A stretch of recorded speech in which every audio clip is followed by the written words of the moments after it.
Roads stuck in my... All right, here's your secret question. What song gets stuck in your head the worst?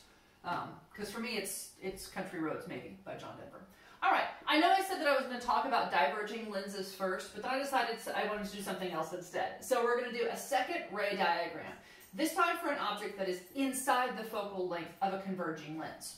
So we'll draw the same 3 light rays we have drawn for every single ray diagram that we've ever drawn.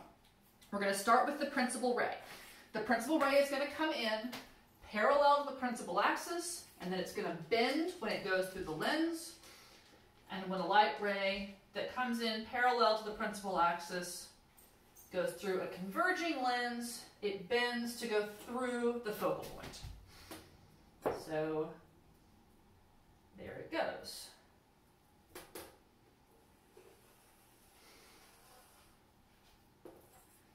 There goes my happy light ray. All right, light ray number 2. Light ray number 2 is coming from the focal point and going through the top of our object. It goes until it hits the lens, and then it bends. A light ray that comes in through the focal point will bend and go out parallel to the principal axis. Now my hope is that right now you're saying to yourself, we have a problem. What are these 2 light rays not going to do? They are not going to intersect. Those 2 light rays are spreading farther apart as they go through the lens. So what are we going to have to do to find the location of our image?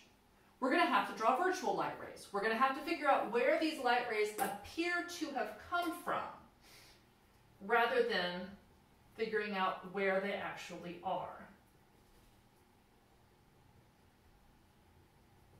So that's where my focal ray appears to have come from. We'll see where the principal ray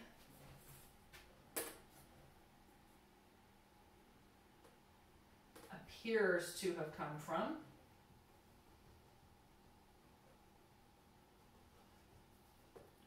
And then last but not least, let's draw the central ray. The central ray, remember, is super helpful and convenient when it comes to lens ray diagrams, because that central ray starts at the top of the image, goes through the center, and then doesn't do anything.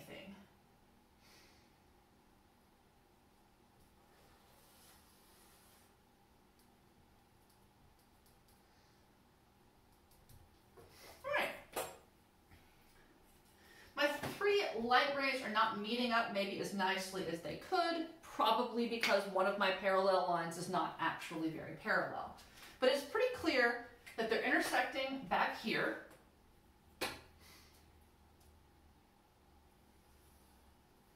And it definitely gives us enough information to figure out what our image properties are. The location of this image is actually on the same side as the object.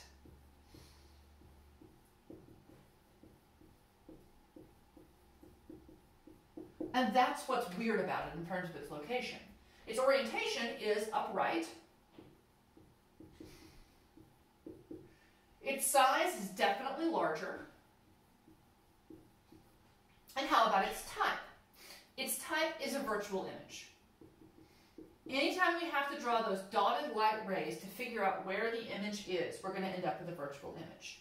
So let's plug these into the equation and see what kinds of numbers we get. For our image distance is going to be equal to the object distance, which is 17, times the focal length, which is 40, divided by the object distance, which is 17, minus the focal length, which is 40. But since our object is inside the focal length, the denominator of that equation is going to be negative.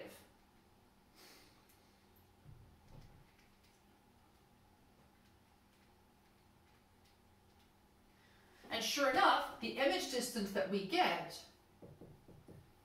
is negative 30 centimeters. What does that negative sign tell us? The negative sign tells us that it's a virtual image. And when it comes to lenses, a positive sign for the image distance is on the other side of the lens. A negative sign for the image distance is on the same side of the lens as the object, which feels a little bit backwards. But that's what we get for our image distance. That gives us a number for our location, and it confirms our decision that this was a virtual image. Now let's figure out what the magnification is. Magnification is negative di over do. But di was negative. So negative 30 divided by 17. What sign does my magnification have? My magnification is going to have a positive sign. It's going to be a positive 1.76. A positive magnification makes sense because this image was upright. We drew the image as being upright, and a positive sign for the object for the magnification tells us that.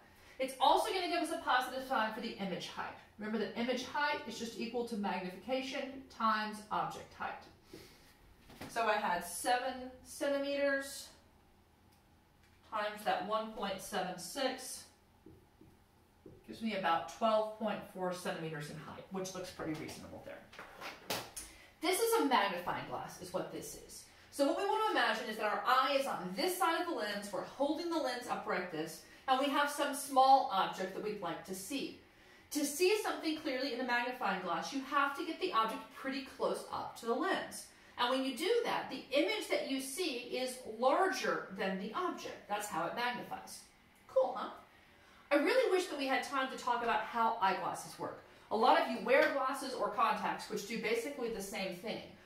There's some really great videos out there on the interwebs about how different shapes of eyes lead to nearsightedness and farsightedness, and how different shapes of lenses can correct those problems with vision. But alas, we don't have time for all of that. All right, I'm not going to draw ray diagrams for diverging lenses because they're kind of a nightmare. I'll be honest, I still, as many years as I've taught this, I still occasionally get them wrong, just because they are not intuitive. All that you need to know is that the shape of a diverging lens is thin in the middle and fat on the sides. It's the opposite shape of the converging lens.